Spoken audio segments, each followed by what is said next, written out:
Hi everyone. So today we're going to be going over rules as to how to rank molecules by their acidity. And this requires for us to have some general knowledge of how acids and bases work.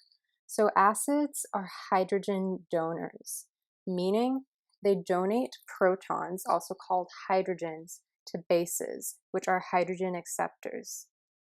So if we look at how this works, we have a base which has a lone pair right here.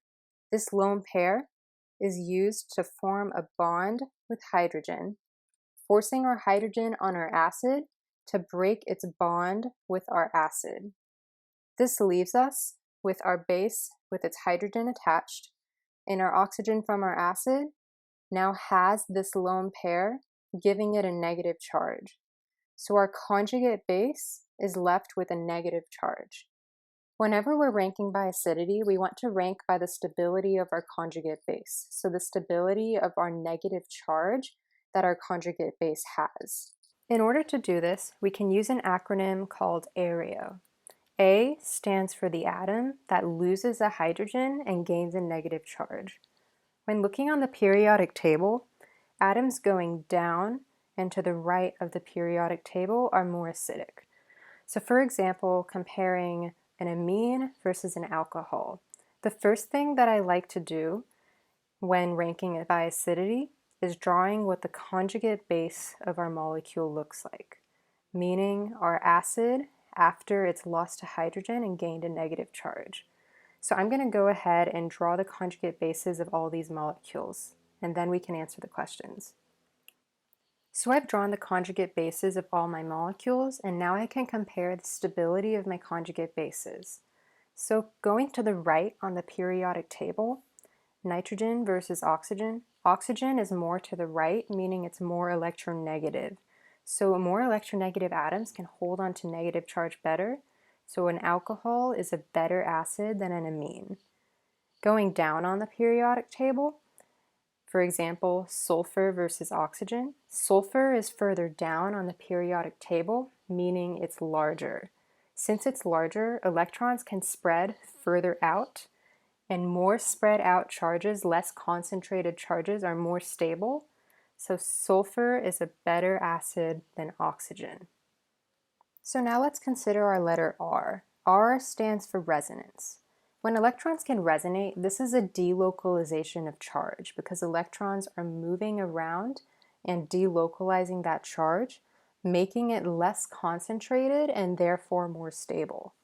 So if we were to compare these two molecules, this molecule cannot resonate because the negative charge is not next to any pi electrons that could resonate. On the other hand, this molecule right here can resonate. And I'll show you what that resonance looks like.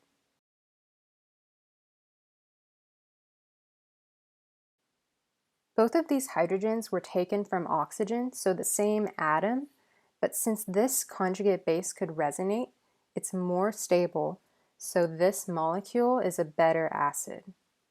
So now let's look at letter I, which I stands for induction. This is not referring to our atom, which gains a negative charge after it loses a hydrogen. This is referring to other atoms on our molecule.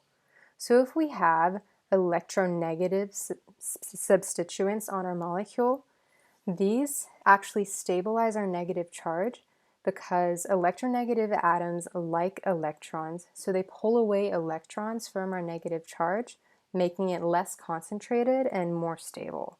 So if we compare an oxygen with fluorine attached and an oxygen with nothing attached, our oxygen with fluorine attached is a better acid because fluorine stabilizes our conjugate base by pulling away electrons from this negative charge.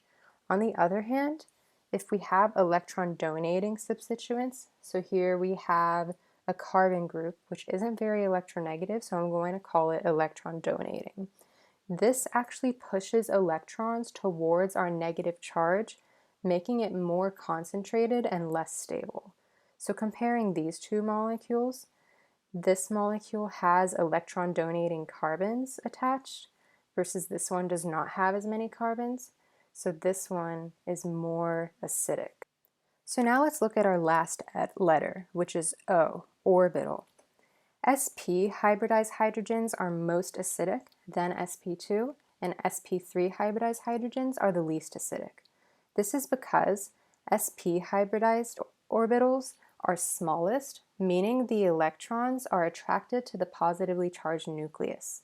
The positive charge of the nucleus will be balanced out by the negative charge of the electrons, therefore making that negative charge less negative and more stable. So if we compare these two molecules, this molecule has an sp hybridized negative charge. That negative charge is balanced out by the positive charge of the nucleus since this orbital is smaller.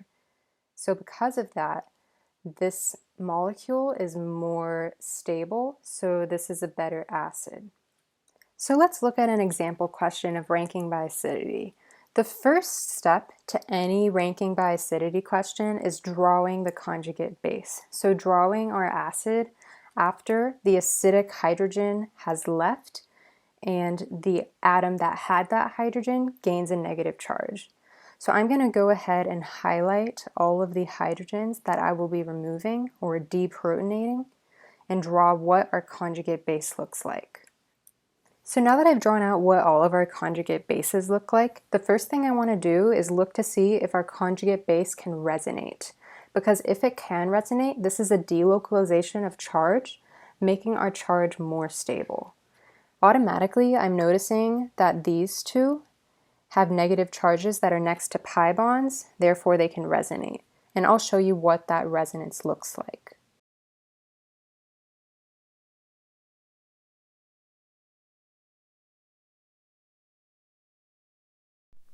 So these are the two molecules after they've resonated.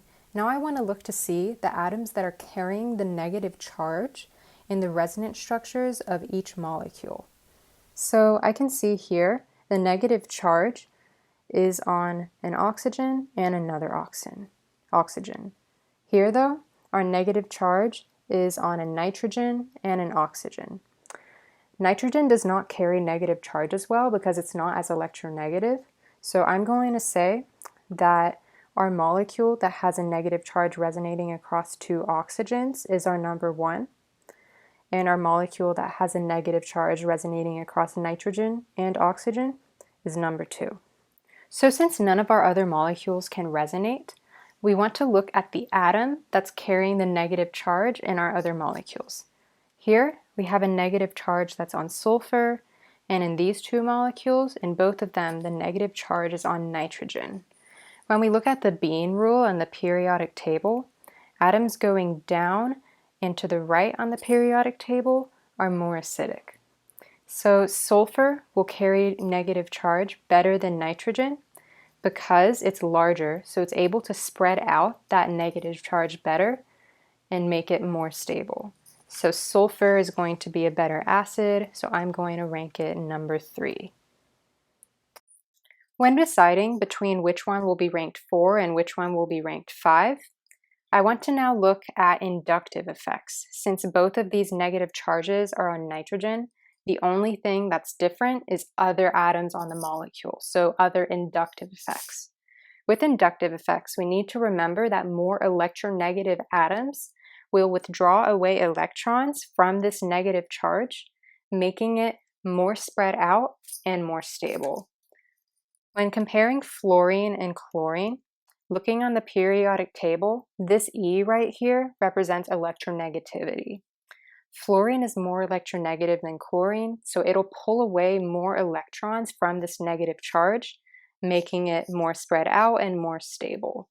So because of that, this is a better conjugate base, so this will be our better acid. So I'm going to rank this number 4, and I'm going to rank this number 5. So I've written out a guide for you guys explaining the steps as to how to approach ranking by acidity questions. Feel free to screenshot it, take notes, whatever you need to do to help this make sense. If you have any other questions, feel free to ask any Ochem tutor at the Peer Tutoring Center. We'll be happy to help you. Have a great day, guys. Stay safe.